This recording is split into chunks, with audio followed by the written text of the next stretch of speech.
segundo Foro Editorial de Estudios Hispánicos y Americanistas, con la conferencia plenaria a cargo de don Joaquín Díez Canedo Flores, director del Fondo de Cultura Económica de México, que va a llevar por título ¿Qué fondo habría ideado hoy Daniel Cosío Villegas?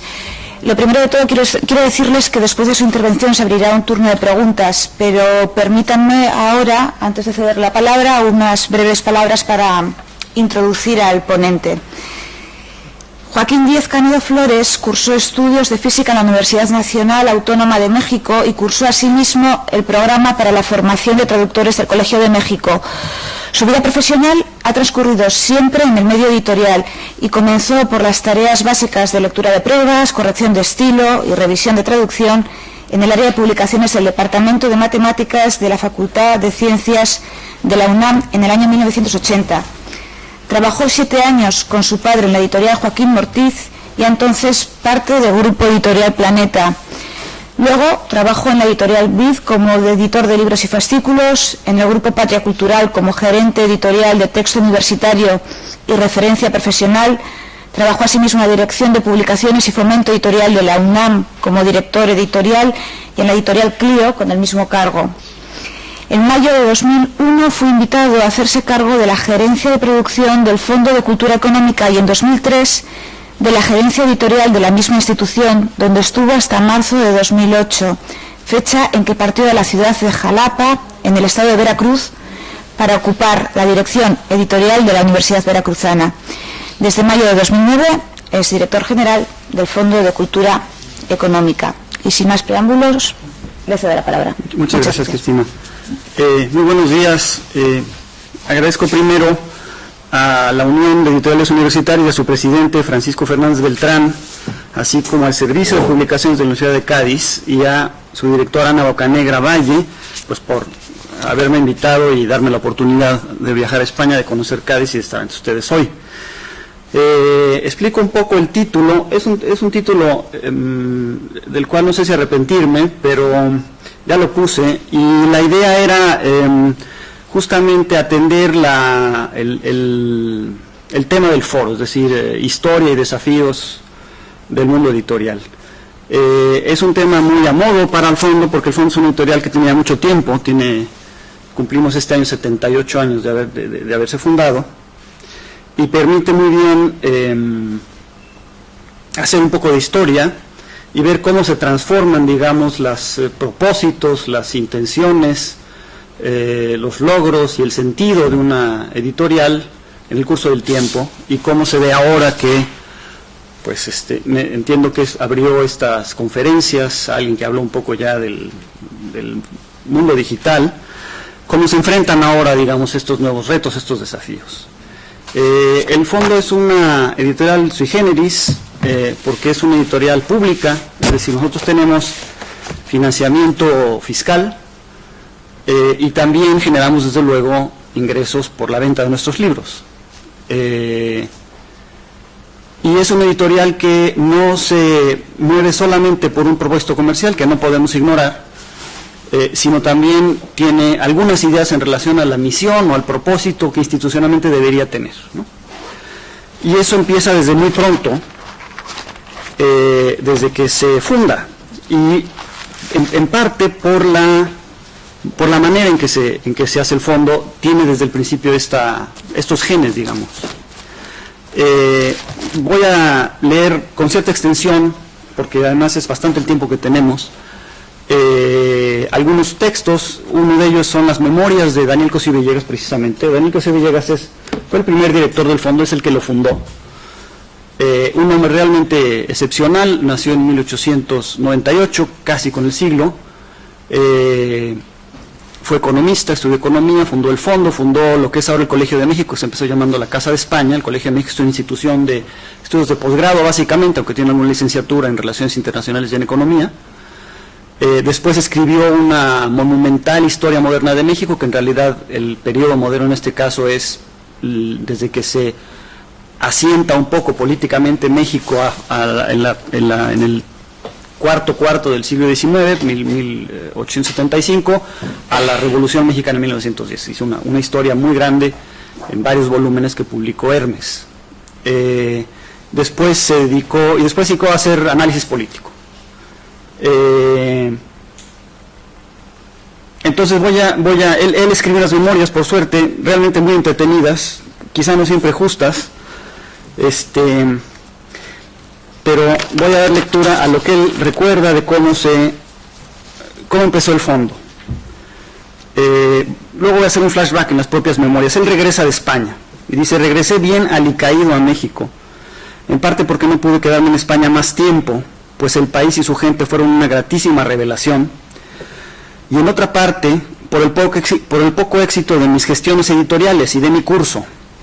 Dice: pero mi alivio fue instantáneo, pues al relatar a mis amigos mi fracaso, de todos ellos brotó la resolución de que si los españoles se negaban a embarcarse en la empresa, nosotros lo haríamos.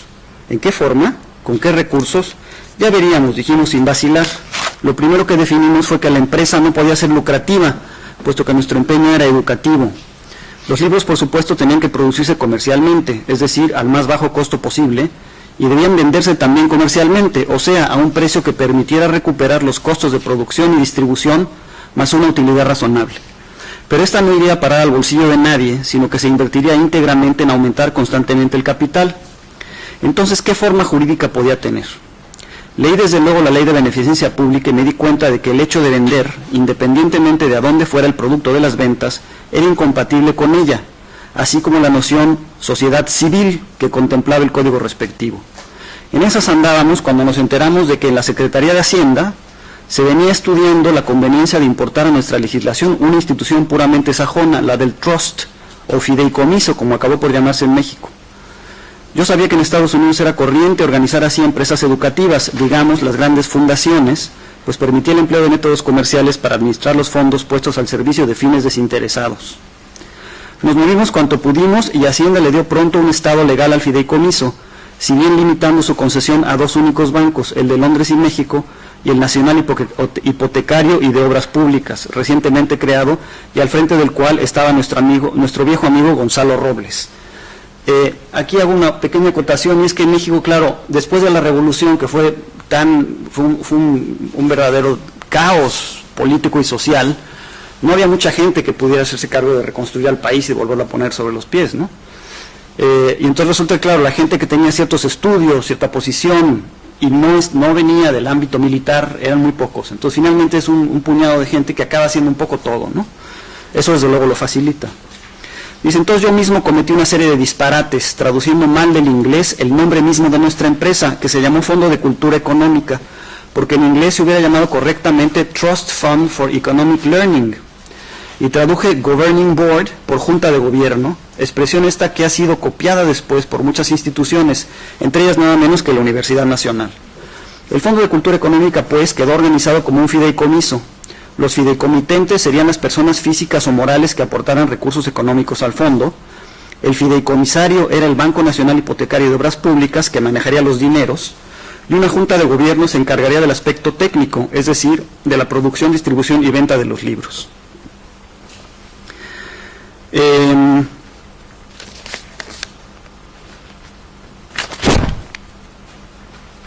De manera que así es como se funda el fondo, es decir, pero ¿cuál es el problema que había tenido Cosío?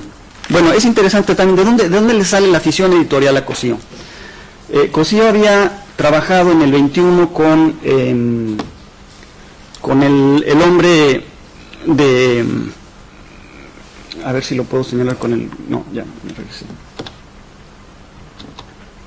Bueno, hay un hombre que le falta un brazo, ese es el presidente Obregón, lo perdió en la batalla de Celaya, donde derrotó al famoso Pancho Villa, y el que está a su lado izquierdo, es decir, a la derecha de ustedes, es Vasconcelos. Vasconcelos era también un intelectual autodidacta, y había sido parte de la reorganización de los estudios de educación superior a partir del 15, ¿no? Que más o menos se pueden hacer algunas cosas, aunque luego se interrumpe varias veces. Personaje también muy interesante. Obregón lo nombró primero rector de la Universidad Nacional, y él lo que hizo en la Universidad Nacional fue poner a todos los profesores, que no eran muchos, a idear un sistema de educación para todo México. Dijo: el problema en México es, sobre todo ahora que salimos de esta revolución, pues es cómo hacemos para educar a un país que tiene atrasos considerabilísimos, donde la gente no sabe leer, donde no tiene acceso a nada. Entonces de ahí ideó el Ministerio de Educación, la Secretaría de Educación Pública, como se terminó llamando, y realmente casi todo lo que se ha hecho institucionalmente en educación pública en México ya se le había ocurrido, estaba ya esbozado, estaba planteado en lo que hizo Vasconcelos.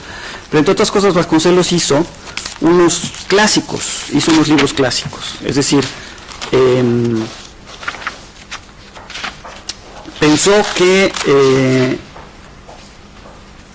era importante que la gente tuviera acceso a las obras a las altas obras de la cultura, y no había, ni siquiera había una industria editorial propiamente en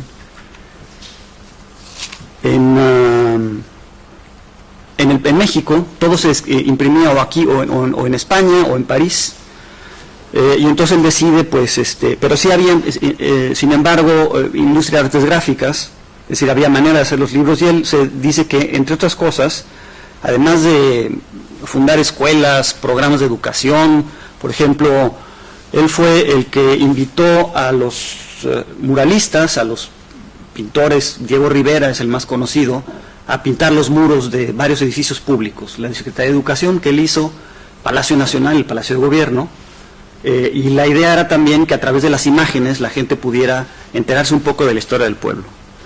Entonces hizo muchas cosas, y hizo también unos libros, y él publicó una edición de clásicos. Dice, Vasconcelos también proclamó la necesidad imperiosa de crear bibliotecas en todos los pueblos y rancherías del país, pues los que ya sabían leer no tenían que leer, y los que estaban aprendiendo lo olvidarían si no podían sostenérsele con las bibliotecas públicas el hábito de la lectura. En parte porque quiso darle a esta tarea el respaldo de la autoridad del propio secretario de Educación, y en otra porque detestaba estar encerrado en su oficina despachando los asuntos que le llevaban. Vasconcelos resolvió viajar en su automóvil los sábados y los domingos, llevando la cajuela, es decir, el maletero, repleta de los libros que donaría a la escuela o al cabildo del lugar visitado. En más de una ocasión lo acompañé a él y a Pedro Enrique Ureña, invitado permanente a estas excursiones.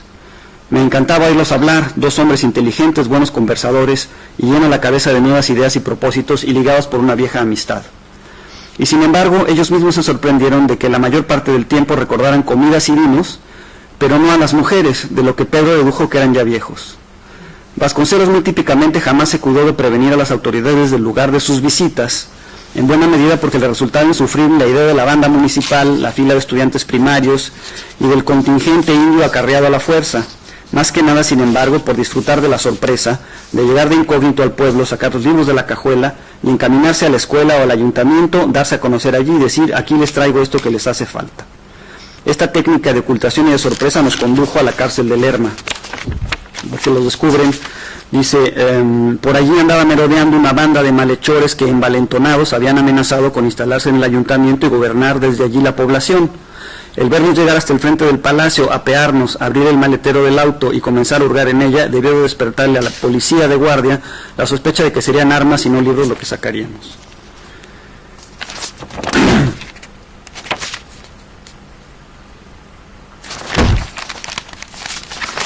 En fin, el hecho es que Cosío tenía ya esta experiencia de haber publicado los libros clásicos.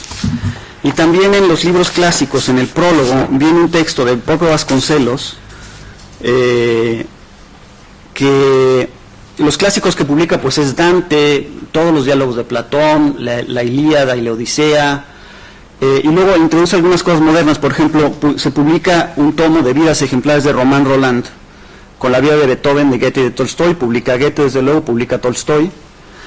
Y entonces en el prólogo él dice, publicar en español ediciones clásicas, este es Vasconcelos ya, publicar en español ediciones clásicas es por lo mismo una doble necesidad de patriotismo y de cultura. De patriotismo porque ningún pueblo que se respeta debe conformarse con que sea indispensable el uso de un idioma extraño para conocer las cumbres del pensamiento. De cultura porque no se concibe una ilustración, ni siquiera mediocre, que carezca del conocimiento indicado.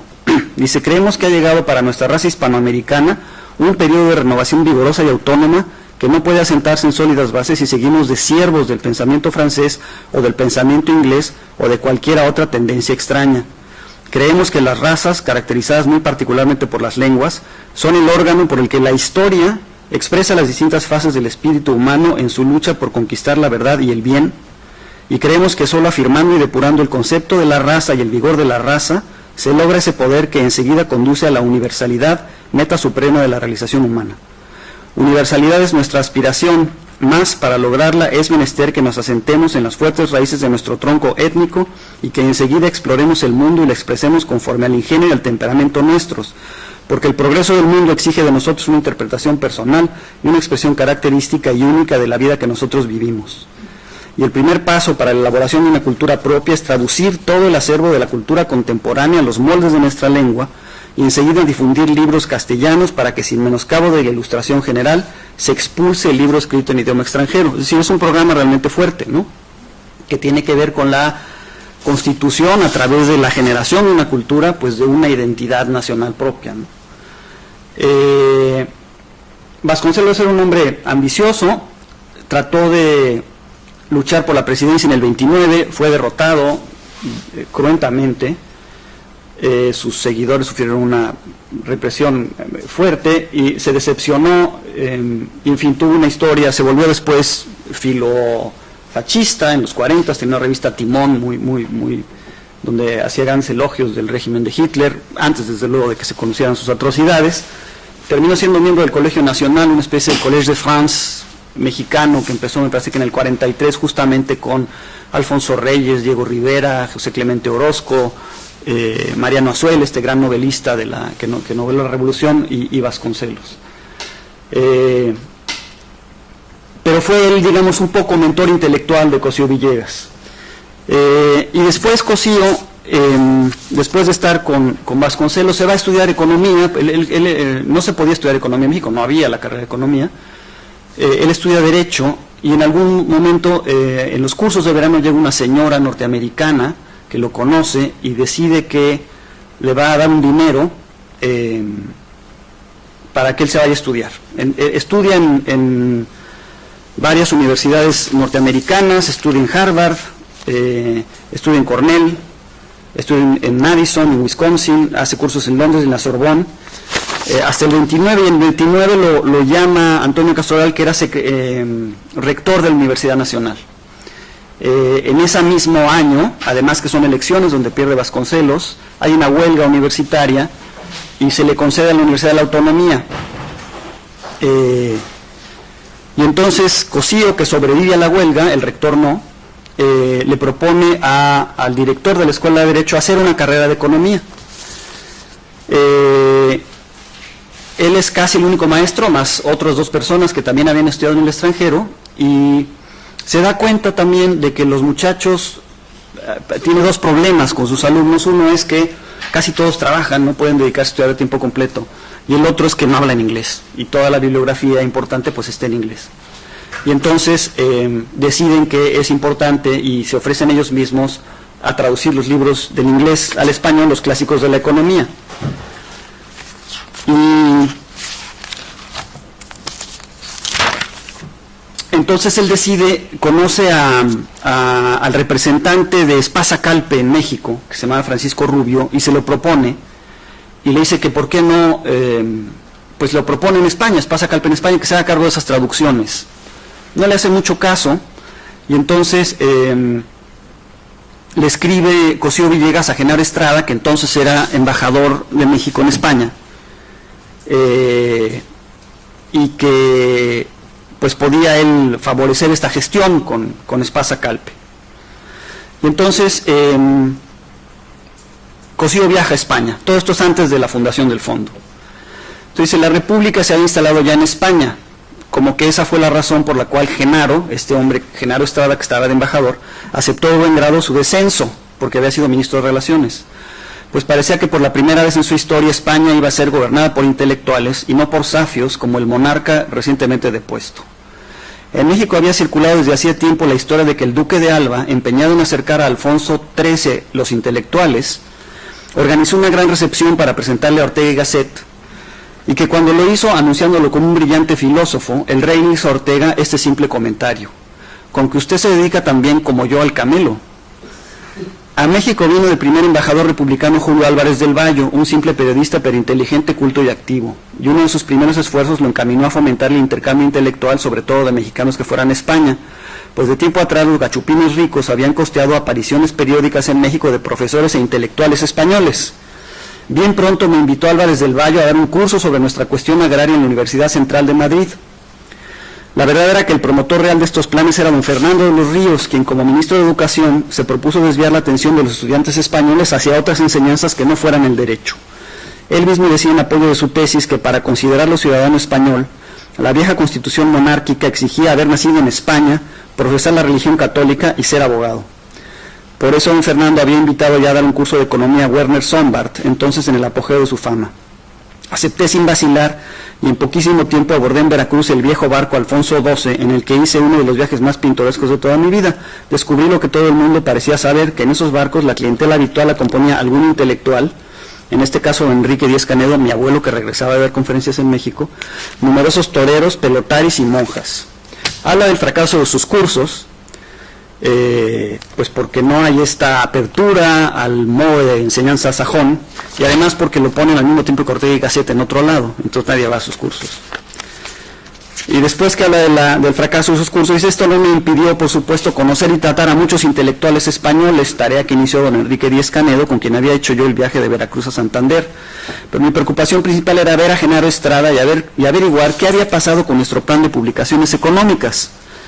Me dijo que al recibo de mi carta se puso en movimiento acudiendo a don Fernando de los Ríos, por ser amigo suyo, por constarle que don Fernando estaba haciendo un esfuerzo serio por propagar en las universidades todas el estudio de las ciencias sociales, y muy particularmente porque a don Fernando le había encomendado a la sección de esas disciplinas el Consejo de Administración de Espasa Calpe. Don Fernando acogió con verdadero calor la idea, al grado de provocar una reunión extraordinaria de ese consejo. Hizo adelante de él una exposición larga, que apoyó además en la opinión de algunos economistas españoles a quienes don Fernando había consultado. Y cuando creía haber convencido al Consejo, Ortega y Gasset pidió la palabra para oponerse, alegando como única razón que el día en que los latinoamericanos tuvieran que ver algo en la actividad editorial de España, la cultura de España y la de todos los países de habla española se volvería una cena de negros. La idea fue desechada, pues Ortega era el consejero mayor de Espasa. Cuando Genaro acabó su relato, conservó el bastante buen humor para comentar que hasta en eso se había equivocado Ortega, pues debía haber dicho cena de indios y no de negros. El buen humor aquel debió haber sido muy liviano, pues 2 días después volqué toda mi amargura con Alberto Jiménez Fraud, director de la residencia de estudiantes, con quien hablé no solo porque con alguien necesitaba yo desahogarme, sino porque como director de la residencia de estudiantes conocía como pocos el medio intelectual madrileño, y porque él mismo había comenzado a editar una serie preciosa de libritos bajo el rubro de colección Granada. Alberto consideró inútil replantear el asunto en Espasa Calpe, porque la opinión de Ortega prevalecería por largo tiempo. Entonces se me ocurrió sugerir a Aguilar, apoyándome en que poco tiempo antes había editado El Capital de Marx, cuyo primer tiro se agotó pronto, a pesar de que se dudaba de que Manuel Pedroso lo hubiera traducido de verdad, y a pesar también de haberse publicado en un solo tomo que resultó descomunal y pesado. Alberto organizó entonces un almuerzo en su casa, al que fuimos invitados de honor Aguilar y yo. Incidentalmente debo decir que aún en esto se distinguía Jiménez, pues era entonces el único español civilizado que invitaba a su casa, pues los otros sin excepción lo llevaban uno al restaurante y sin señoras. Hablé largamente con Aguilar y con una copia del plan de publicaciones al frente le expliqué sección por sección y título por título. Me dijo que el plan era de gran envergadura y que por eso no podía anticipar una opinión.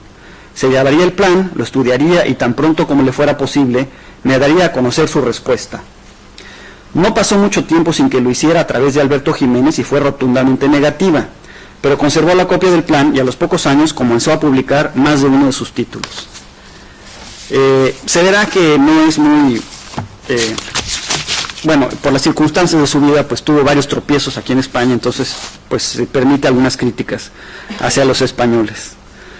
En fin, entonces regresa a España junto a sus amigos y hacen el fondo. Y el fondo la verdad es que publica muy pocas cosas al principio. Aquí tengo una iconografía inédita del fondo. Estamos haciendo, el fondo hace entre otras cosas iconografías. Ahí está Cosío. Antes del fondo justo hacen un journal también que se llama El Trimestre Económico, que todavía subsiste. y son algunos de los integrantes de la Junta de Gobierno, y ese es el dólar plata, arriba de la fecha es el primer libro que publica el fondo, que también tiene que ver, por cierto, con una de las muchas tareas que le encargan a Cosío, porque resulta que en Estados Unidos, en algunos de los estados que producen plata, el gobierno decide pagárselas más cara, y entonces México lo meten en un problema tremendo, porque en México la moneda que circulaba era de plata, y entonces decía, lo que va a hacer Estados Unidos es va a vender la plata, se va a comprar la moneda mexicana por su valor en metal, no por su valor de circulación, y entonces van a acaparar la moneda mexicana para venderla en Estados Unidos, y en México va a ser un problema monetario importante, no va a haber con qué pagar las cosas. Pedían incluso un poco de tiempo para imprimir billetes, ¿no? O para cambiarlos a moneda de cobre. Entonces, obviamente, él se tiene que meter a estudiar el tema de la plata y de la política monetaria, porque tienen que ir con el ministro de Hacienda de Estados Unidos a decirle que por favor o cambie esa medida o los espere un poco. Por supuesto no les hace ningún caso, pero por eso el primer libro es el del dólar plata, que además traduce un poeta que se llama Salvador Novo, que no sé si ustedes conozcan, pero él fue el que lo tradujo, ¿no? Entonces empieza bastante despacio el fondo, realmente hasta los 40, bueno, más bien hasta el 35, hasta el 38, 39, no es mucho lo que publica, se publican muy pocos libros. Pero entonces a Cosío le encargan otra cosa más, y es que lo nombran embajador en Portugal, bueno, encargado de negocios en Portugal, no embajador, porque no había una legación, era el gobierno de Oliveira Salazar.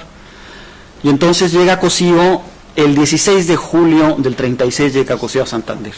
Y entonces, bueno, es la insurrección de los nacionales. Santander es una zona que es republicana, pues no me acuerdo si hasta el 37 o por allí, pero en fin, tiene una serie de... No puede finalmente llegar a Portugal, en ese momento tiene que irse a París, de París finalmente consigue llegar a Portugal. Tiene unas dificultades muy grandes porque el gobierno del presidente Cárdenas, que ya lo era para entonces en 34, un famoso general revolucionario también, que fue el que expropió el petróleo y el que, digamos, creó este partido revolucionario institucional, imagínense el nombre, el PRI, que gobernó México hasta el 2000 y que parece ser que lo va a empezar a gobernar a partir de diciembre de este año, a juzgar por las encuestas. Entonces Cárdenas toma una posición muy favorable hacia la República y entonces instruye a sus embajadores que se presenten ante los gobiernos de sus embajadas a decirles que México los conmina a apoyar a la República y a denunciar la injerencia de Alemania y de Italia en la Guerra Civil Española. Entonces, por supuesto, pues no lo dejan, ni siquiera le abren la puerta, no le toman el teléfono, ¿no? Entonces no puede hacer nada y lo quitan, ¿no?, de embajador, pero le encargan al mismo tiempo que vaya, él sugiere, cuando se entera de esto, y como conocía a mi abuelo y a otras gentes, se da cuenta de que pues es muy difícil el tema de la guerra civil, que es muy probable que la república se pierda, y piensa, bueno, ¿y qué van a hacer todos estos intelectuales españoles, ¿no?, ahora, ¿no? Y entonces se le ocurre que México los invite y lo promueve con Luis Montes de Oca, que era ministro de Hacienda, que desde luego también era amigo suyo, como casi todos, y consigue que Cárdenas lo acepte, y entonces él tiene que ir a hacer de nuevo las gestiones para ver cómo resolver el problema de invitar a los españoles a México. Y primero los invitan a dar conferencias, es decir, todavía no se puede admitir, menos en una relación diplomática, pues que la cosa está perdida y que hay que darles alguna salida. Entonces los invitan a dar algunas conferencias, y de nuevo el que va a hacer esta invitación es Cosío Villegas, porque tiene estos conocidos, ¿no? Y es así como llegan en el 38 ya. Mi abuelo, llega, me parece que Isaac Costero, que era un médico, llega José Moreno Villa, y en esta primera avanzadilla, ¿no?, pues siente un poco las condiciones y las bases para que más adelante, una vez que se pierde la guerra, México reciba pues a una cantidad muy importante, no solo de intelectuales, sino de españoles exiliados, simpatizantes de la República, digamos, ¿no? Y parte de esta persona se incorpora un poco alrededor del fondo, se hace ahí la Casa de España en México, precisamente como para hacer una especie de ateneo, un lugar de conferencias. Después se resuelve ponerle el Colegio de México, pues para evitar allí que hubiese quejas de los intelectuales mexicanos de por qué a los españoles se les daban esos privilegios. Pero el hecho es que a partir de allí llega mucha gente al fondo, entre otros mi padre, que empezó a trabajar allí muy joven, pero Manuel Andújar, por ejemplo, Sindulfo de la Fuente, Julián Calvo, y en realidad son ellos los que aportan el saber profesional editorial al fondo. Y entonces el fondo a partir del 40, digamos, conoce un grandísimo desarrollo, ¿no? Y en realidad pues la aportación no solo en la industria editorial y en el fondo del exilio español pues es importantísima, ¿no? Porque también los cursos de la Universidad Nacional pues tienen la aportación, pues no sé, de un José Gauss, de un Eduardo Nicol, de gente muy importante también en ciencias como Ignacio Bolívar, en fin, es importantísima la aportación de los españoles en el fondo, que ya aparecen en el catálogo de 1942, Francisco Giner también, que estaba casado con mi tía María Teresa, con la hermana de mi padre, también trabajó en el fondo, y ya en el catálogo del 42 aparecen ellos ya, y ya hay un catálogo formal, digamos que ya es una primera expresión de la profesionalización de una editorial. Cossío se da cuenta entonces que, en fin, empiezan a tener libros importantes y evidentemente él se da cuenta de inmediato pues que el mercado del libro producido en México pues tiene mercado en cualquier lado, que él escribe ya en el 47 un artículo interesante que se llama La industria editorial de la cultura,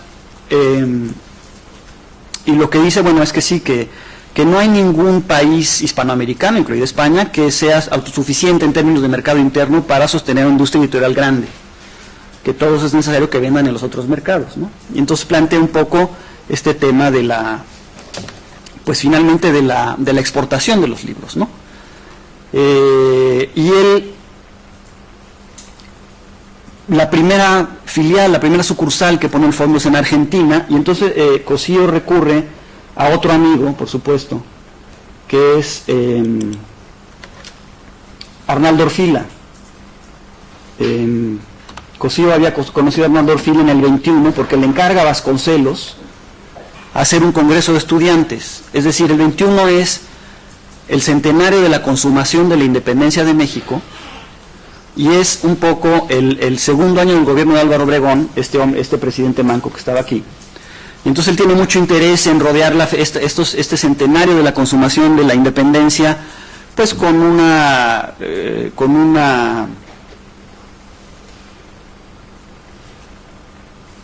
serie de actos importantes que le dieran presencia al gobierno mexicano en el exterior, ¿no? Y organiza este Congreso Internacional de Estudiantes, digamos, en uno de los niveles. Y se le encarga a Vasconcelos, y Vasconcelos se le encarga a Cossío Villegas.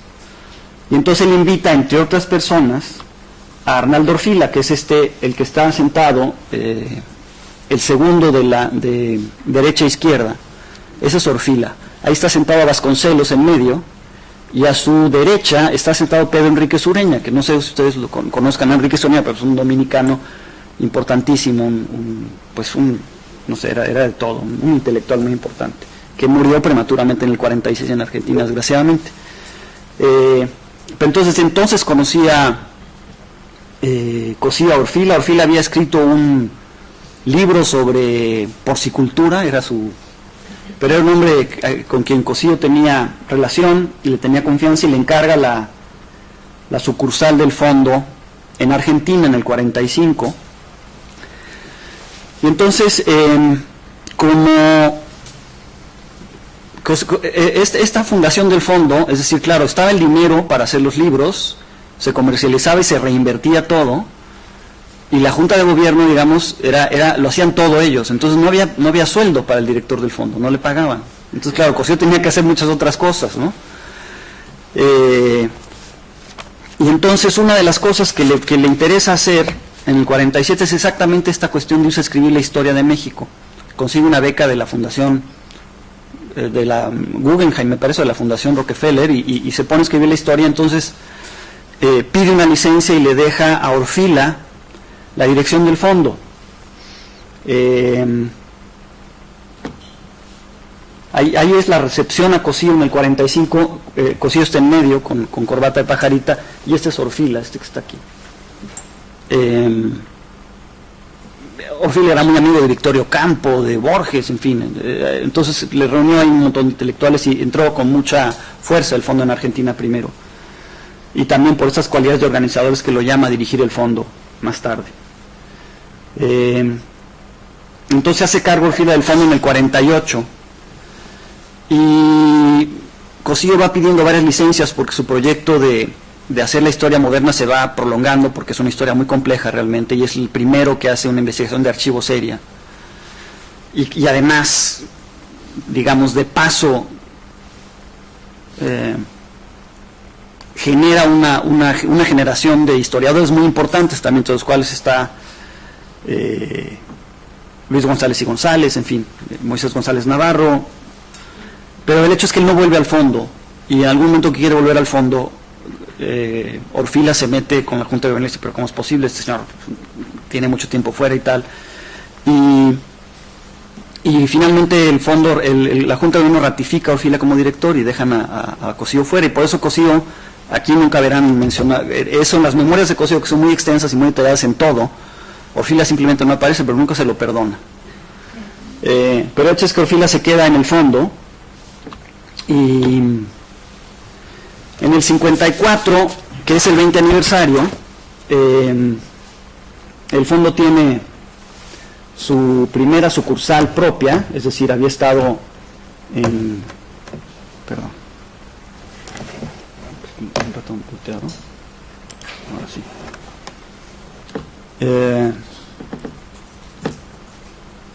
Bueno, ahí están los talleres del fondo. Hemos querido ir siguiendo, es Javier Márquez arriba ya, que también fue un español economista. Ahí están Giner de los Ríos y su mujer. Esa es la primera sede del fondo, una casa porfiriana en el centro, donde estaba junto con el Colegio Médico. Arriba está Alfonso Reyes con Cosío. Ese es Eugenio Imas, este hombre joven que está ahí arriba. Esas son las vistas de las oficinas del fondo por esas fechas. El catálogo del 43, pero en el 54, bueno, mucha gente trabaja con el fondo, ¿no? Ahí está Orfila ya en 48 como director, ahí está con Rómulo Gallegos, es mi padre allá a la mitad a la derecha, Juan de la Encina, otro de los españoles que primero llegaron, y en 54 el fondo estrena su nueva sede, cumple 20 años, se hace un gran catálogo general y tiene para entonces ya 14 colecciones de libros.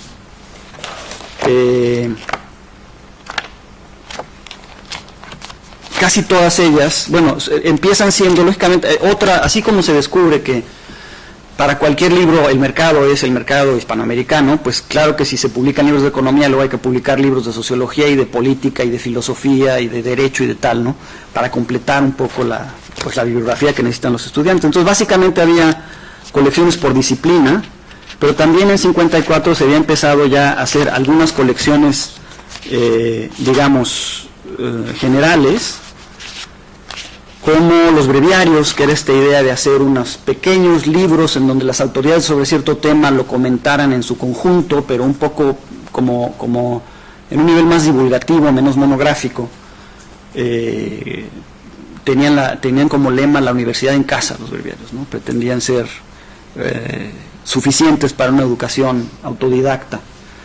Y se había hecho también la colección Tierra Firme, que la colección Tierra Firme, ahora leo un texto de Mariano Picón Salas en donde hace un balance de la colección Tierra Firme en el 54, que vuelve otra vez sobre este tema del problema de Hispanoamérica, de la posibilidad de una cultura común, de tener vínculos, de tener lazos, ¿no? Que es otra de las cosas que el fondo siempre ha tenido un poco detrás siempre ha estado pensando en esto, ¿no? En la posibilidad de finalmente, y en cierto modo darle realidad al sueño bolivariano, ¿verdad? Dicho de manera sencilla.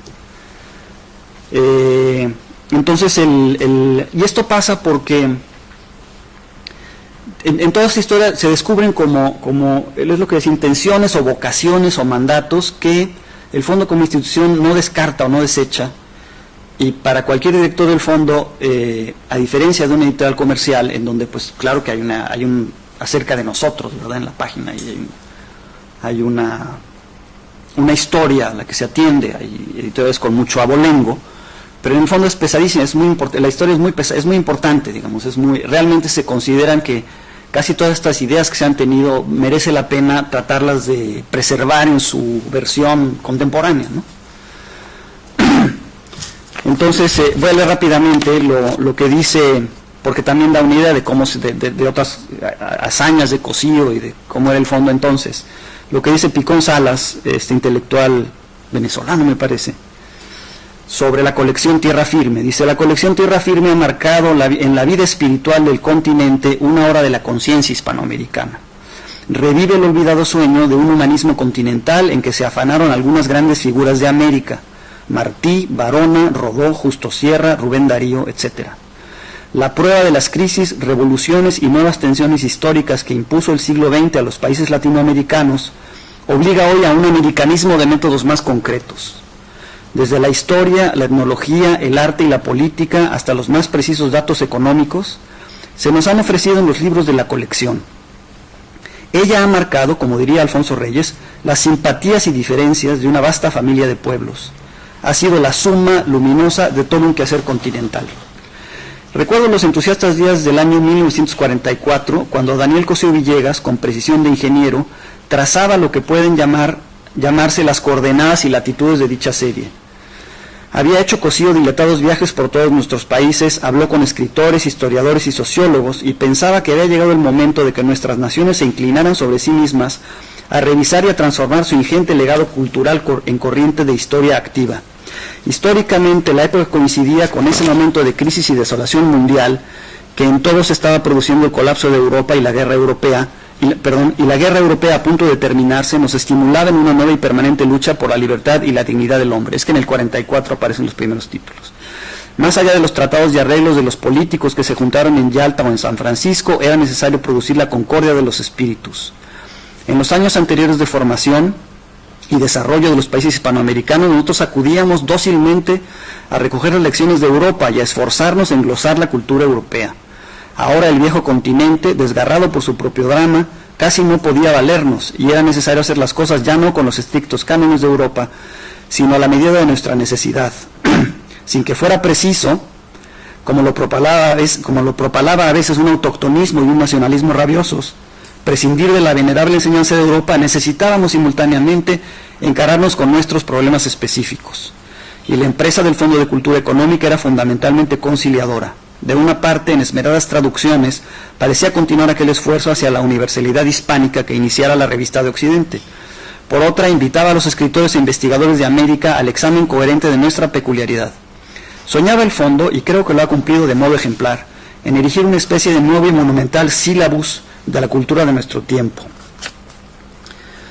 Era necesario, como tarea previa, luchar también contra la rutina, el prejuicio y el localismo cultural. En muchos sitios y entre muchas gentes, América ignoraba a América.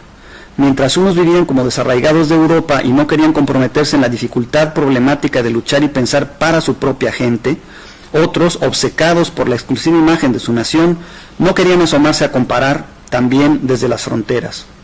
Era urgente infundir en unos y otros el espíritu común de América, sin el cual ni siquiera podía distinguirse de lo nacional.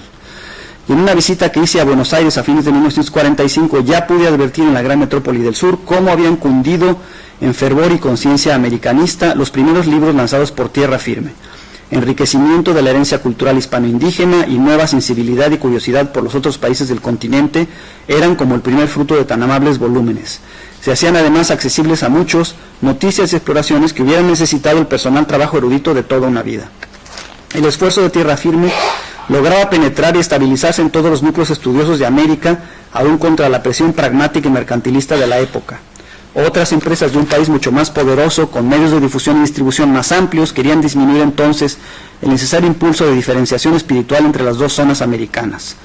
Llegó a desearse dentro de ciertos planes invasoramente publicitarios que el habitante de Lima o de Caracas pensara con los mismos standards que el de Chicago o Nueva York. A través de revistas y libros escritos en un llamado español básico, se iniciaba una descomunal propaganda de simplificación de la cultura. A semejante ofensiva, un editorial como El Fondo solo podía poner su fe en la América hispana y en la capacidad que ya tienen los hombres de esta parte del mundo de ofrecer su propia respuesta al destino. Y en 10 años de labor, Tierra Firme ha abierto una ruta de comprensión y entendimiento crítico entre todos nuestros pueblos. Ha ofrecido los métodos de una exploración moderna de América. En fin, obviamente es un discurso, es un poco un panegírico, pero no deja de ser interesante la circunstancia que refleja, ¿no? El impasse de la guerra europea, el intento también de editoriales norteamericanas ahora de colonizar México, en lo cual han tenido éxito de entonces para acá, sobre todo en muchas disciplinas de tipo técnico. Y bueno, el dique que representaba Tierra Firme, aparte de esta intención de darle, digamos, autoridad, darle presencia y darle autonomía al pensamiento latinoamericano. Tierra Firme efectivamente era una colección muy variada, había estudios de literatura, de geografía, de historia, de problemas económicos. Y Tierra Firme pues ahora es otra cosa, ¿verdad? Porque las cosas justamente van cambiando. Pero esta tarea, insisto, hispanoamericanista, pues siempre ha estado un poco como un propósito ahí en el horizonte de las cosas que hace el fondo, ¿no? Es interesante leer a este mismo propósito, y para redondear un poco el tema, lo que dice Jorge Volpi, un ensayista mexicano contemporáneo, acerca de América Latina en su libro que se llama El insomnio de Bolívar, que acaba de publicar y contra el que, por cierto, se pelea Mario Vargas Llosa en su último libro, que se llama La civilización del espectáculo, que acaba de sacar Alfaguara. Bueno, Volpi escribe El insomnio de Bolívar. Vargas Llosa se pelea con Volpi a propósito del libro digital, no de este tema. Pero Volpi, que es un ensayista joven, nació en el 68, es novelista, ganó el premio Biblioteca Breve en una nueva edición, ahora acaba de ganar el premio Casa de América, ¿no? Planeta Casa de América. Pero dice a propósito de América Latina, perdón, ya le estaba a punto de leer, dice, será incluso más drástico. A principios del siglo XXI, este territorio bautizado como América Latina prácticamente ha dejado de existir. Como ya he mencionado, las relaciones culturales entre sus países se han reducido al mínimo. Los consorcios editoriales apenas se preocupan por distribuir sus libros y no hay una sola revista intelectual que circule continentalmente. Tampoco hay tendencias reconocibles en la literatura y la ignorancia del público hacia la vida artística de sus vecinos es más acusada que nunca. Y por más que se diga, por el momento la red no ha logrado paliar este vacío. ¿Qué queda hoy de la América soñada por Bolívar? Muy poco. Un conjunto de democracias aquejadas por numerosos problemas, el mayor de los cuales sigue siendo la desigualdad. Políticamente la situación no es mejor. México, hasta hace no mucho cabeza de la región, ya ha dejado de formar parte de la América Latina. Para bien o para mal, su integración se lleva a cabo con Estados Unidos y Canadá, y si bien el Tratado de Libre Comercio no contempla ninguna integración real, la migración y la dinámica social de sus miembros apuntan hacia un proceso irreversible. En Sudamérica, en contraste, se han puesto en marcha incipientes procesos de unidad, jalonados por el liderazgo que se disputan de manera tan feroz como sigilosa, la Venezuela de Chávez y el Brasil de Lula. Este es un libro de 2009. Entonces, claramente, el propósito del editorialismo, por lo que toca al fondo, que no es desde luego el único responsable, ni el único que podría haberlo promovido, es más, muy poca influencia tiene, pues no, desde el punto de vista de la gente más joven, pues no ha tenido ningún éxito, ¿no? Quizá por eso Tierra Firme ahora nada más acoge literatura latinoamericana, ¿no? Poesía, algunas cosas de ensayo. Pero pues así se van dando los procesos en el mundo y se reflejan un poco en las instituciones editoriales. Luego Cosío escribe en el 49 en una revista que se llama Cuadernos Americanos, que también quizá alguno de ustedes conozca, que dirigió Jesús Silva Herzog, otro intelectual mexicano importante, un ensayo muy importante que se llama España contra América. Podría haberlo leído casi solo, pero hubiera sido casi una descortesía, porque también es muy violento.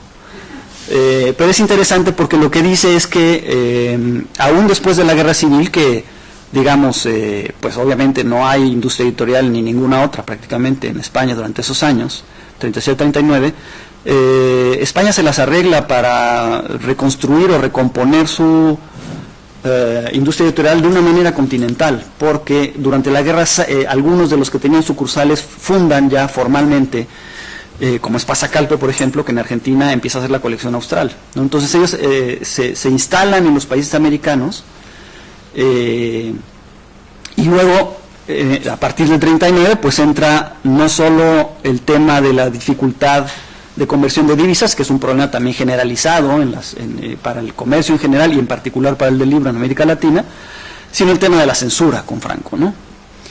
Entonces él dice que todos estos propósitos que animaba el fondo pues se topan con una que no acusa, digamos, de complot, pero por muy poco, ¿no? Pero sí con una estrategia, no sé qué tan acordada entre gobierno y editores, que le da una delantera muy importante a la industria editorial española, que también obviamente es una cosa que ha ocurrido, es decir, ahora pues Planeta es una editorial que tiene, no obstante reproducir este tema de metrópoli, colonias y de que los libros que se publican en Argentina casi no vienen aquí, etcétera, ¿no? Pues es un hecho que cuando uno quiere, por ejemplo, comparar las cifras de producción de mercado interno con exportaciones, por ejemplo, de Planeta o de Santillana, en Planeta no se puede porque es una empresa familiar y no publica sus números, más que muy en general. Y en Santillana, claro, tampoco se puede porque hay que contar no solo con lo que se publica en España y se exporta, sino con todas las filiales de Santillana que también publican. Entonces, en realidad son negocio y beneficios de una editorial española, ¿no? Pero lo leo también porque es divertido, Cosío, lo que habla de la censura. Bueno, en general del problema de... Dice que es un problema que no es posible cobrar los libros, ¿no? Porque cada vez que se quiere cobrar un libro, pues no se pueden cambiar los dólares, y hay una restricción de divisas y no se los dan. Y luego dice, bueno, si España ha exportado a América Latina 50 millones de lo que fuere dólares, y América Latina a España 22 millones de dólares, ¿por qué España no puede pagar esos 22 millones? De todas maneras le quedan 30 de más en su balanza comercial, ¿no? Y les paga a los españoles, y lo que hacen los editores latinoamericanos es que sus libros circulen gratuitamente en España, ¿no? Los que pueden circular. Pero habla de la censura, dice: considérese, por ejemplo, la acción de la censura como factor que entorpece la venta del libro hispanoamericano, producido en una atmósfera de libertad casi sin excepción. También los 70 serían obviamente otra cosa, ¿verdad? Al hacer esa venta incierta y menguada, o simplemente destruyéndola. Uno de los 3 editores argentinos más importantes, cuya producción, sobra decirlo, no tiene tendencia o matiz político alguno, ha informado hace poco que la censura española había excluido el 55% de su catálogo. Y no hay editor de América que no pueda citar casos de incongruencia de criterio. Una obra admitida hoy por la censura se prohíbe mañana sin que medie explicación o siquiera razón aparente alguna. A la inversa, una obra rechazada una vez ha llegado a ser admitida sin observación tiempo después, sin que pueda deducirse de ahí que el criterio general se ha hecho más liberal. De 2 obras exactamente sobre el mismo tema, pero escrita la una por un autor socialista y la otra por un autor liberal, ha sido admitida la primera y rechazada la segunda. Dice, se ha ganado mucho recientemente, sin embargo, en establecer la desconcertante vaguedad, la inverosímil amplitud y la inapelabilidad absoluta de la censura española. Esta ha presentado por escrito oficialmente un memorándum acerca del funcionamiento, memorándum que ha sido publicado en el informe que rindió el comisionado especial de la Confederación Latinoamericana de Cámaras del Libro a las autoridades de la propia Confederación. El memorándum parece ser estudiado, merece ser estudiado y merece también ponerlo a prueba con algunas de las decisiones concretas de las autoridades españolas de la censura. En cuanto a la amplitud y profundidad, júzguese considerando las normas que determinan las prohibiciones. 2 puntos. Están prohibidos los libros que no afirmen la posición anticomunista hoy vigente. Las obras en cuya factura hayan intervenido refugiados españoles sí, por sus nombres, pudieran resultar escandalosas. Todas las obras que hayan figurado o figuren en el Index Librorum Prohibitorum, cuya vigencia ha sido reclamada por la jerarquía eclesiástica, y todas las obras pornográficas o subversivas que atacan al dogma o la moral católicos, a la Iglesia, a sus ministros, al régimen franquista o a sus instituciones y a cuantos colaboran o han colaborado con el régimen. dice, aplicarse estas normas con la liberalidad con la que lo han sido hasta ahora, es difícil imaginar qué clase de libros podrían escapar a ellas con certidumbre. Dice, veamos ahora el contraste entre las normas y la realidad, para lo cual se citará un solo caso de cada una de las 4 grandes categorías de prohibiciones mencionadas antes. Supongo que la Dirección General de Propaganda o la Subsecretaría de Educación Popular, los 2 organismos que oficialmente ejercen la censura de libros en España, no han llegado todavía a ese grado de refinamiento en su buen humor de considerar El Capital de Marx como un libro que afirma la posición anticomunista hoy vigente. Pues bien, un importantísimo editor español ha comprado consistentemente de los editores mexicanos de esa obra, es decir, El Fondo, cantidades moderadas de ella que envía y vende en España sin tropiezo alguno. Un diccionario alemán de química, traducido en parte por don José Giral, ha sido prohibido, sin duda porque por el nombre de uno de sus traductores pudiera resultar escandaloso.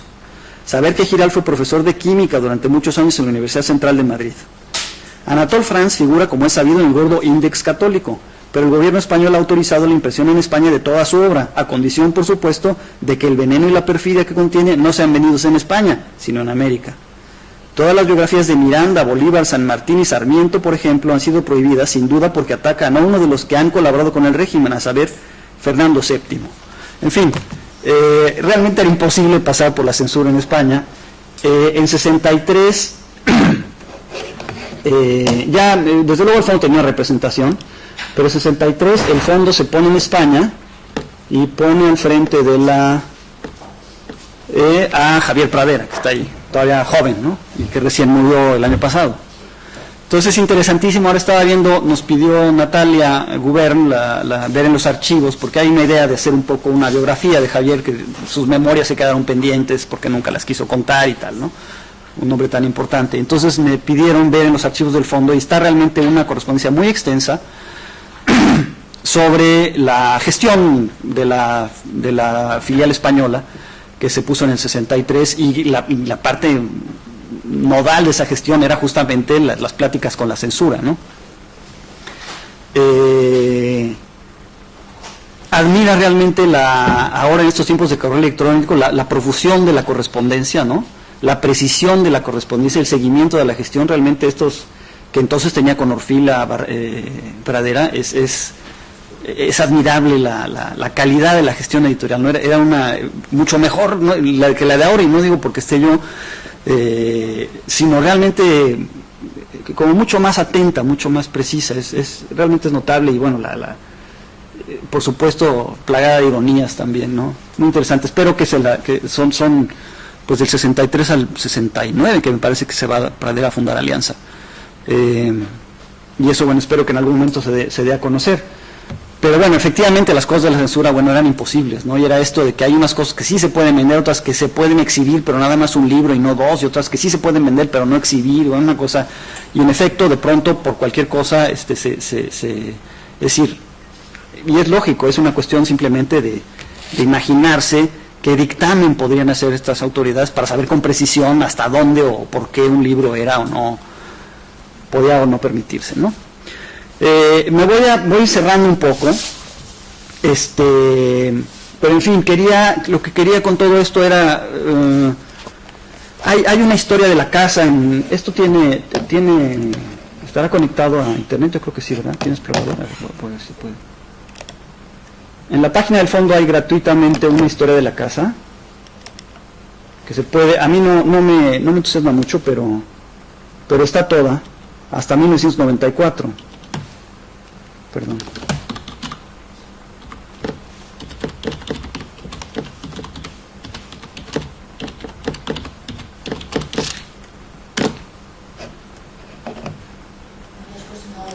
¿Sí, va? Es que no hay que ver un momento.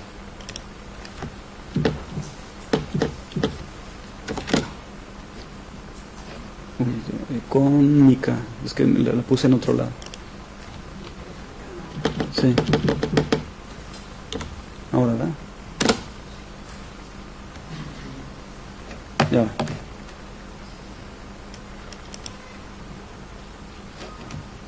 Esta es nuestra página, que les invito desde luego a navegar. Y aquí abajo, en el editorial,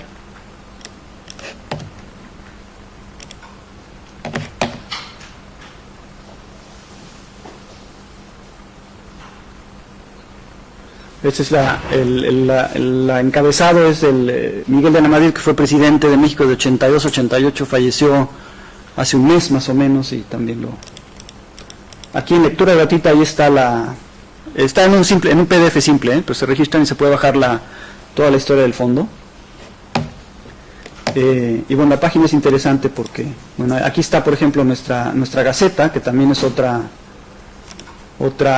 publicación que empezó justamente en el 20 aniversario y que ha tenido épocas más felices que otras, pero se puede leer también en PDF, digo, no en estos PDFs que se ojean haciendo ruidito.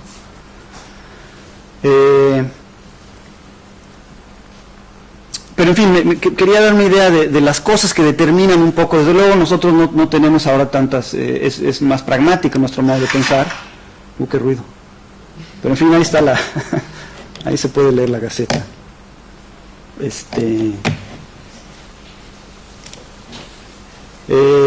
Y bueno, rápidamente terminar con esta serie de vocaciones. Me hubiera gustado hablar más, pero ahí están los directores del fondo: Cosío, después fue Arnaldo Orfila, aquí, hasta el 65, eran directores de mucho tiempo, 17 años estuvo Orfila. Orfila salió porque publicó, en realidad Orfila luego fundó Siglo XXI, supongo que en Argentina, y luego también Siglo XXI vino aquí con otros socios. Orfila salió porque publicó un libro de un antropólogo norteamericano que se llamaba Oscar Lewis, que fue de estos gentes que empezó a hacer entrevistas muy extensas con ciertas familias, ¿no? Y fundó una cosa que se llamó como Antropología de la Pobreza. Entrevistó a una familia mexicana que vivía en una casa vieja del centro, de estas casas que se vuelven cuarterías, donde viven varias familias, de haber sido palacios, digamos, luego se vuelven lugares donde están llenos de gente, como de gitanos, digamos, ¿no? Y hace una entrevista muy larga, y que son los primeros migrantes del campo a la ciudad, digamos, que llegan en los 50s, un poco con el fenómeno de urbanización en general, ¿no? Y entonces las gente más conservadora le parecía que era indignante que un norteamericano pusiera en evidencia la miseria de México y osara, digamos, dudar sobre el éxito de las políticas del país, y entonces finalmente lo acabaron corriendo, porque para entonces, de haber nacido como un fideicomiso con aportaciones prácticamente de amigos, el fondo pasó ya a depender en su junta de gobierno del Ministerio de Hacienda, ni más ni menos, como es ahora. Bueno, ahora nuestra cabeza de sector es educación pública, pero nuestra junta de gobierno está en Hacienda, Relaciones Exteriores, las universidades grandes, la Nacional, la Autónoma Metropolitana, algunas universidades privadas, desde luego nuestros contralores, es decir, como es industria pública, como es empresa pública, tenemos un órgano interno de control grande que pagamos nosotros, pero que nos lo pone desde fuera. Entonces salió Orfila por eso, pero en realidad salió porque publicaba estos libros, por ejemplo, como estos de Carlos Franchi, de Escucha Yankee, libros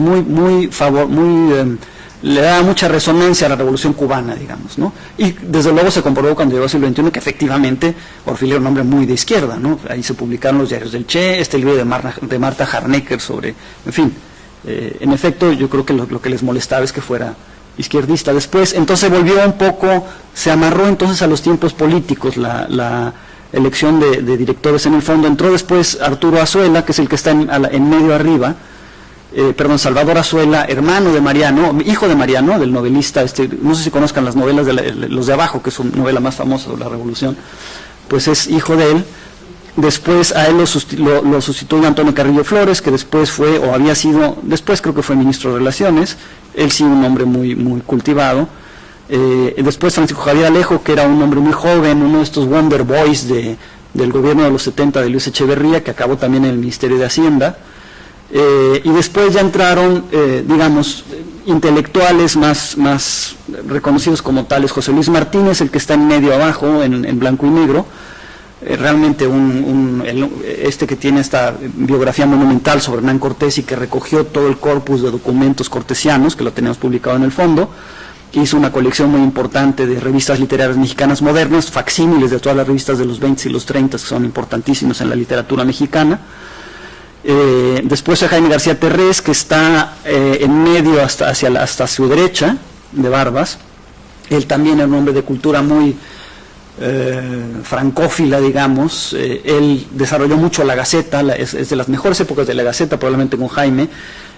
allí la Gaceta tuvo un pequeño spin-off, que son los cuadernos de la Gaceta, donde autores raros, libros raros, ¿no? Hacían pequeños libritos, que ya es una colección cerrada. Después de Jaime fue un momento Enrique González Pedrero, un politólogo de la Universidad Nacional, que está ahí en medio. Después Miguel de la Madrid, que había sido presidente.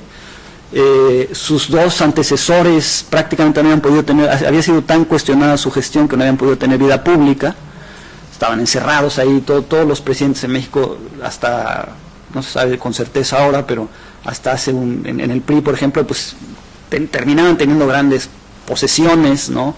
Una pequeña zona de la ciudad se les reservaba, no tan grande, ¿verdad? No voy a hacer aquí, dejar mal a mi país, pero bueno, sí tenían unas posesiones considerables, entonces tenían un centro de estudios. Por ejemplo, Echeverría se construyó el Centro de Estudios Económicos del Tercer Mundo, que era un pequeño think tank, pero en realidad era suyo, ¿no? Entonces él pues allí se refugió. El pobre López Portillo se hizo una que fue en 76, y en cambio de la Madrid tuvo una gestión muy difícil porque le tocó la crisis que fue bestial del 82, que se expropió la banca. Le tocó el temblor del 85, que fue tremendo, en fin, le tocaron todas las calamidades del mundo y más o menos puso al país en el camino en el que al menos estabilidad económica tenemos ahora. Y entonces después tuvo 10 años, lo nombraron como director del fondo. Él fue el que hizo la sede que tiene ahora el fondo.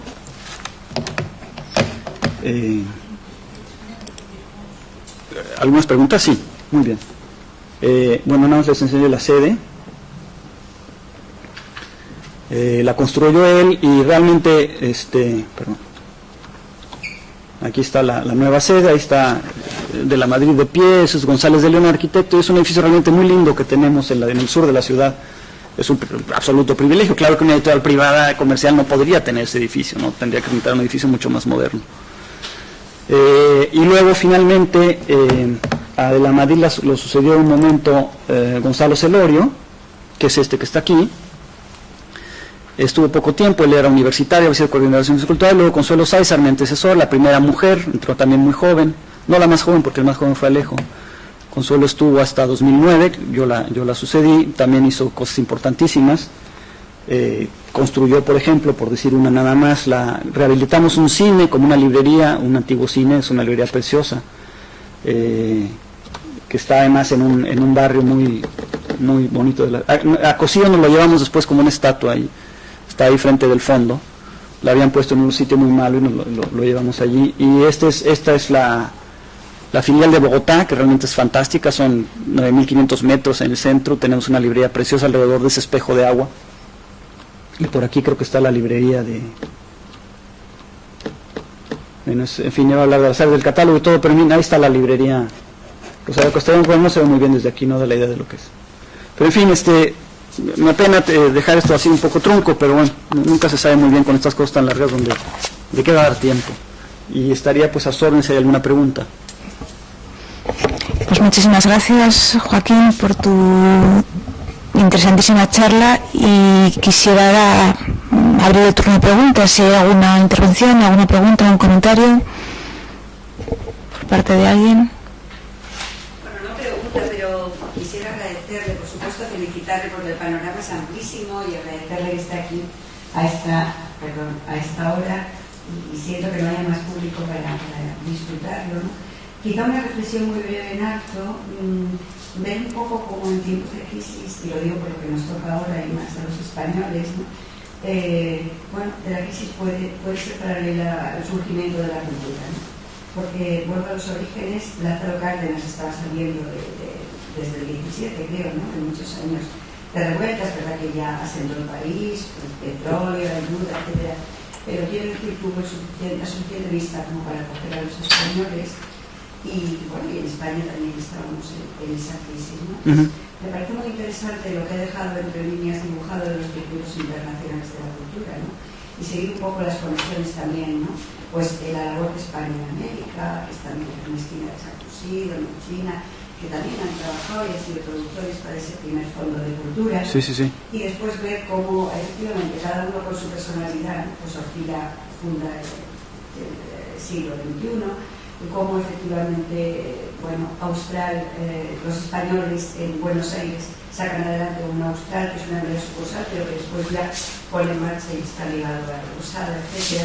Y cómo revierte eso en España, ¿no? Un poco, no sé, recordar, quiero decir, y para animarnos por lo que nos toca, ¿no?, a los intelectuales y a los profesores universitarios hoy, cómo es posible sembrar algo y pasado el tiempo pues surge todo esto, ¿no?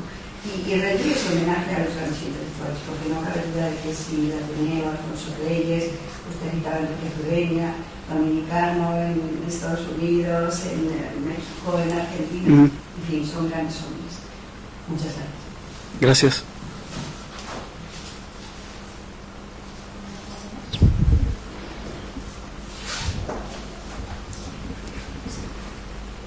¿Nada más? ¿Ninguna pregunta más?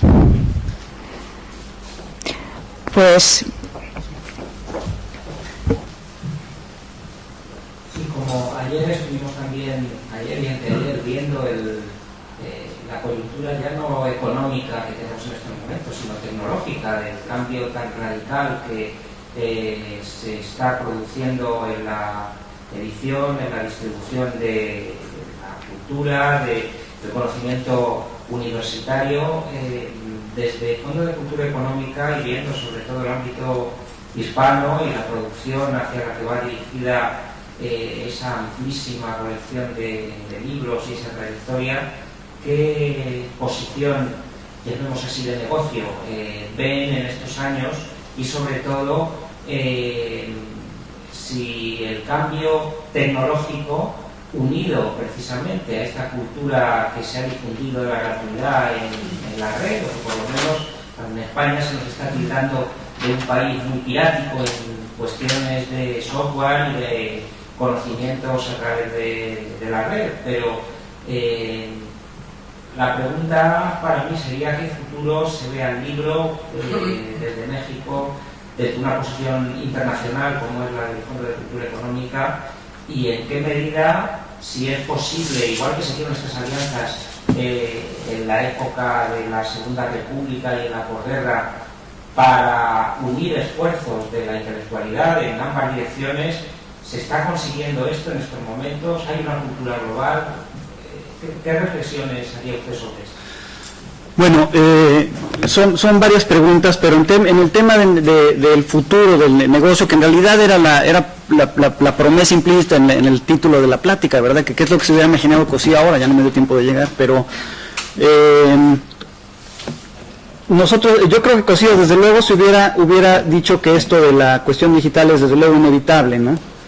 Y le hubiera parecido una gran solución a muchas cosas que de otra manera son muchísimo más caras o más complicadas. En realidad todo este tema de las divisas, de las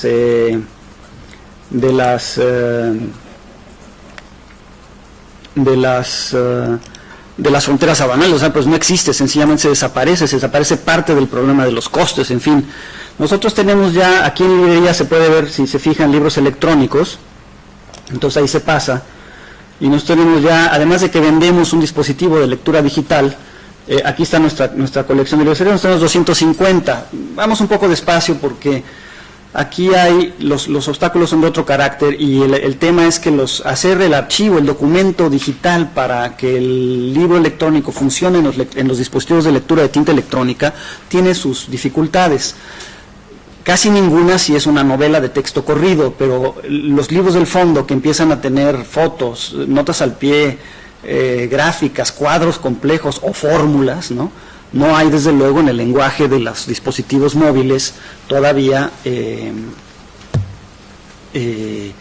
un programa que pueda manejar, por ejemplo, subíndices o letras griegas de fórmulas complejas. Entonces tienen que entrar como una imagen, no entran muy bien y dificultan el fluido del texto, ¿no?, que tiene que tener un ancho variable para desplegarse en una pantalla de cualquier tamaño, ¿no? Entonces eso es complicado, tiene un coste y tiene un tiempo, ¿no? Entonces nosotros estamos un poco a veces donde tenemos el cuello de botella. También convencer a los autores, algunos mayores, de que es decir, lo primero que pasa cuando uno escribe El laberinto de la soledad de Octavio Paz es que sale una página donde se puede descargar pirata, ¿no?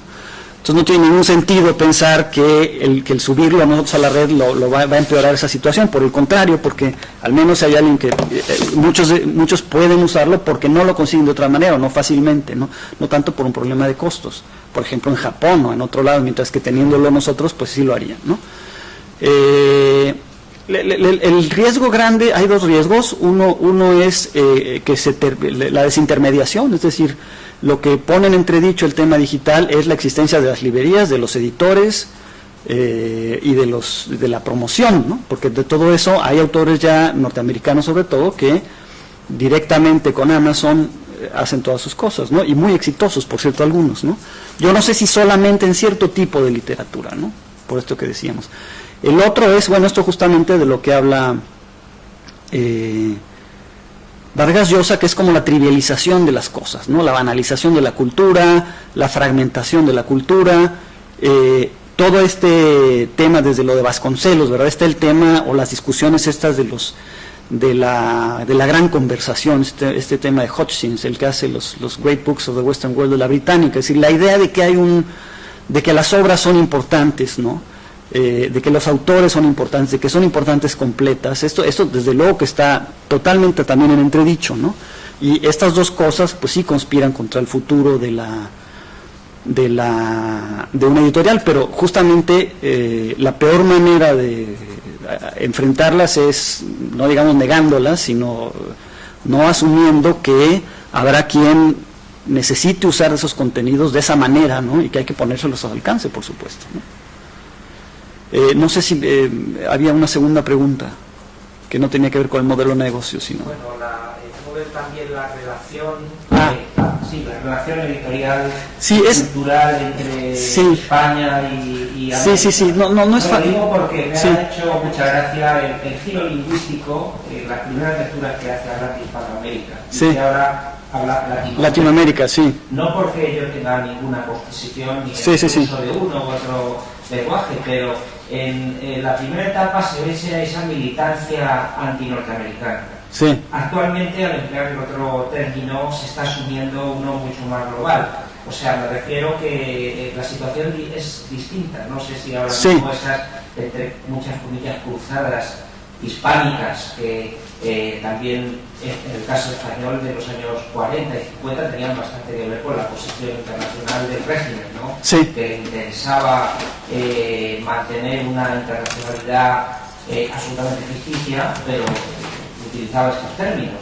Pero ¿cómo ve entonces estas relaciones?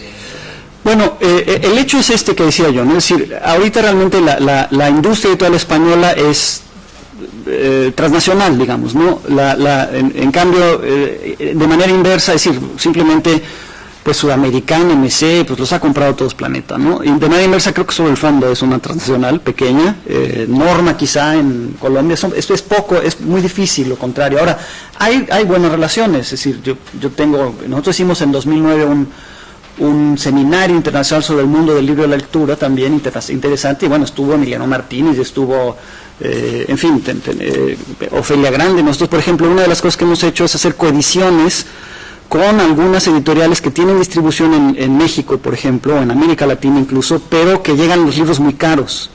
Entonces, lo que hacemos, nosotros hacemos ediciones locales, de acuerdo con ellos, ¿no? Con pretextos, por ejemplo, con Ciruela, para que compartir los costos de derechos, les pagamos un pequeño royalty, pero entonces los libros circulan en México no a precio de distribuidor, sino a precio de editor, que es mucho más barato, ¿no? Pero la verdad es que, por ejemplo, en el proyecto Libranda no nos subamos, la verdad es que no fue un proyecto que fuera muy exitoso, y sí debiéramos intentar, porque la amenaza, digamos, ¿verdad?, pues está en los grandes industrias de distribución electrónica, en Google, en Amazon, ¿no? Amazon ya está aquí en España desde septiembre del año pasado, ¿no? Eso sí nos pueden comer el mercado totalmente, ¿no? No necesitan realmente de nosotros, ¿no? Por ahora venden nuestros libros, pero luego puede ser que no, ¿no? Pero no hay realmente, aunque hay bastante, nos vemos en Guadalajara, en la feria, nos vemos en Liber, no hay realmente un pensamiento estratégico compartido, ¿no? Podría buscarse, a veces se puede interponer la natural competencia en el mercado, Y la verdad es que este intento de hacer alianzas, digamos, justamente como para, un ejemplo sería Libranda, aunque básicamente fueron editoriales españolas, ¿no? Pero no han sido no han prosperado mucho, ¿no? Pero no hay ninguna indisposición, digamos, no tenemos ninguna posición de principio en contra de eso, ¿no? Más que seríamos pragmáticos, quiero decir, ¿no? Muchas gracias. ¿Alguna pregunta más? ¿Y la última? Bueno, pues cerramos esta sesión dando de nuevo las gracias a Joaquín Díez Canedo Flores, y creo que ahora toca una pausa y un café para todos. Así que muchísimas gracias. Gracias. Muchas gracias. Por cierto que ya hay, para todos los premios Nobel hay una app gratuita de fondo, en donde está el catálogo histórico y los libros que tenemos a la venta también. Y se puede descargar gratis y funciona bastante bien.